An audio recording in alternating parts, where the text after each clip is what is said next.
Welcome to my Guwahati vlog guys. तो आज मैं आपके साथ शेयर कर रही हूँ जो आफ्टर मैरिज मैं अपने हस्बैंड के साथ दुबई से पहुँची गुवाहाटी, और वहाँ जाते ही मुझे मिला मेरी सासू माँ का प्यार, आशीर्वाद, दादी सास का। फिर हमने जिस फेस्टिवल के लिए गए थे वो थी होली, और सबके साथ हमने सेलिब्रेट करी।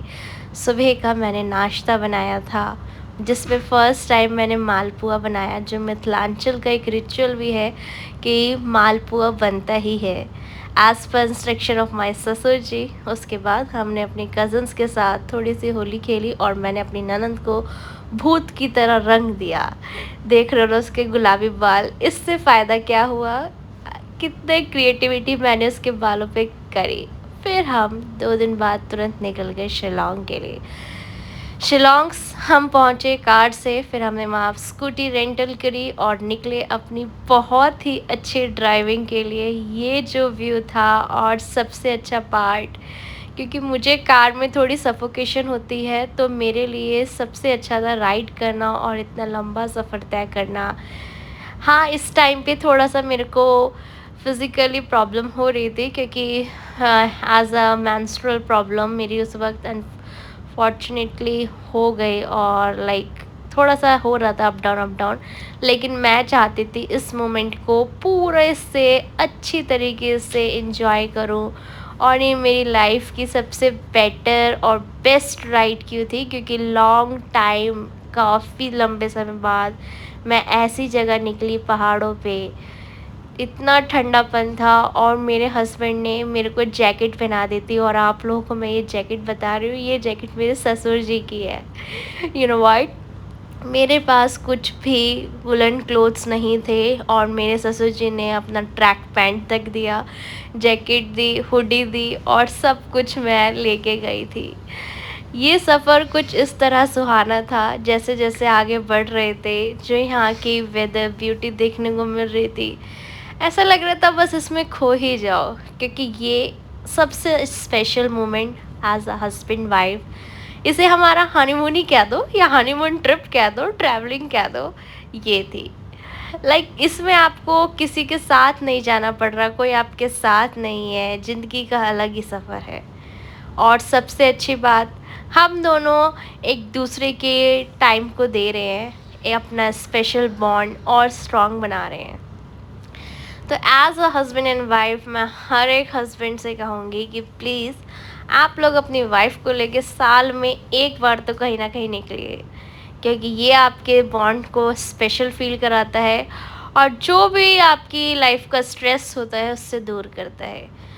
आखिर ये सफ़र इतना लंबा क्यों था, क्योंकि हम जहाँ पहुँच रहे थे वो काफ़ी ही ठंडा इलाका था। ऑफ कोर्स हमें जाना था बहुत दूर, पर सफ़र इतना लंबा होगा किसी ने नहीं सोचा था। No WiFi, no mobile, no calls, no connection.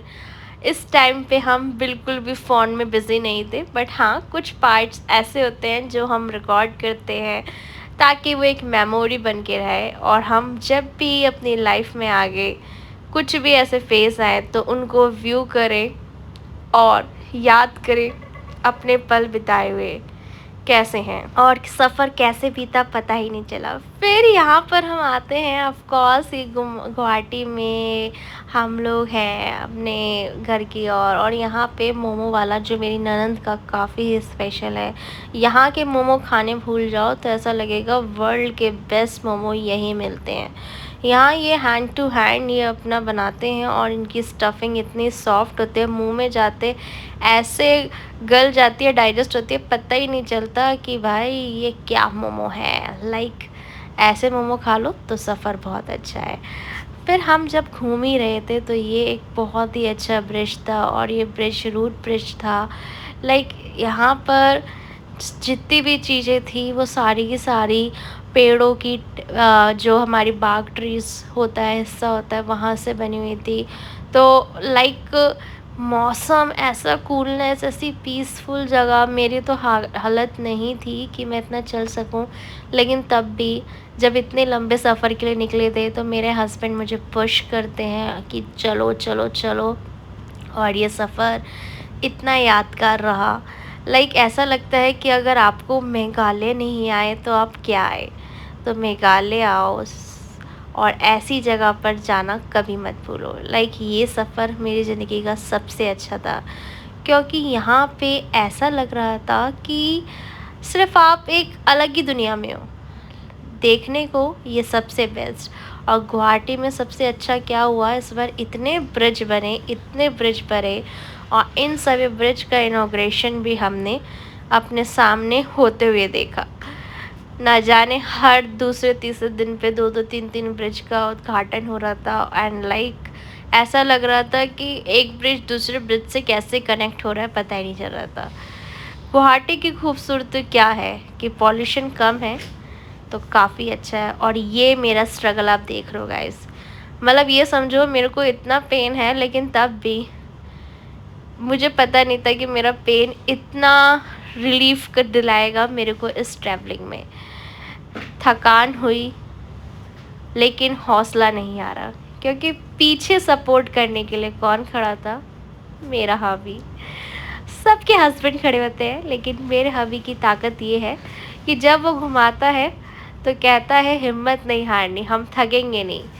हमें ट्रैवलिंग थकाती है, लेकिन हम ट्रैवलिंग को थका देंगे, ऐसी हिम्मत लेके चल रहे हैं।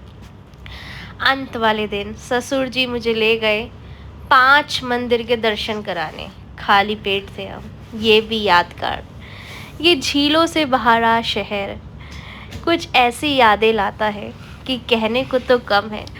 यहाँ का पानी पीने मेरा हस्बैंड उतरे और मज़ा आ गया। ये पार्क, ये झूला बचपन की सारी यादें ताज़ा कराता है। ये मंदिर, इस मंदिर में ऐसी यादें बस गईं जैसे कि भगवान खुद यहाँ पर आए हों हमसे मिलने। ये कामाख्या की यादें, कामाख्या माँ के दर्शन, लगता ही नहीं था कि हस्बैंड के साथ भी दर्शन होंगे, दोबारा हुए। शिलोंग का वो एक छोटा सा हमारी यादें, वहाँ की मार्केट, ऐसा लग रहा था कि ससुर जी के साथ ये नाश्ता ज़िंदगी भर के लिए रहे। लेकिन सफ़र बहुत छोटा होता है। मेरी ददिया सास का आशीर्वाद और ये एक प्यारी सी चाय, हम तीनों के नाम। ये मेरा परिवार, जिसमें मेरे चाचा चाची और ये इनके दोस्तों का साथ। कहने को तो ये सब बहुत छोटी सी यादें हैं, लेकिन अगर गौर किया जाए तो ये वो बिताया हुआ पल है जो शायद फिर दोबारा आएगा तो ज़रूर, लेकिन ना जाने कितनी और नई यादें लेकर। मैं चाहती हूँ जब भी ये सफ़र हम याद करें, एक अच्छे मन से करें। ससुर जी अपनी एक बेटी नहीं 2 बेटी विदा कर रहे थे। कहते हैं बहुएं आती हैं, लेकिन मैं कहती हूँ कि मैं बेटी बन के गई हूँ। जहाँ मैं अपने ससुर पे हुक्म चलाती हूँ, पापा आप गलत हैं। पापा मैनेजमेंट से कब एस्ट्रोलॉजर बने, उनकी लाइफस्टाइल, लाइफ स्ट्रगल देखो तो अलग ही है। लेकिन उनका ये सबसे अच्छा खूबसूरत सफ़र मुझे पाने का था। उन्हें लगता है कि मैं अन्नपूर्णा हूँ, लेकिन मैं हूँ नहीं, क्योंकि मैंने जो सीखा है थोड़ा बहुत ही, लेकिन ये ट्रीट हमारी दुनिया की बेस्ट है। हस्बैंड का स्कूल, आर्मी पब्लिक स्कूल, देखकर ऐसा लगा कि जैसे यही है, यही वो वशिष्ठा टेम्पल है और यही वो यादें हैं। थैंक यू गुवाहाटी, मुझे इतनी अच्छी यादें देने के लिए। इनके दोस्तों के साथ की वो याद, और वो दादी सास, इनका आशीर्वाद, मेरे परिवार का आशीर्वाद, हमारे कुछ ख़ास दोस्त जो रिलेटिव्स भी हैं और देवर भी, और यहाँ हमारा साथ, और सबसे इम्पॉर्टेंट कामाख्या का आशीर्वाद। Thank you guys for watching.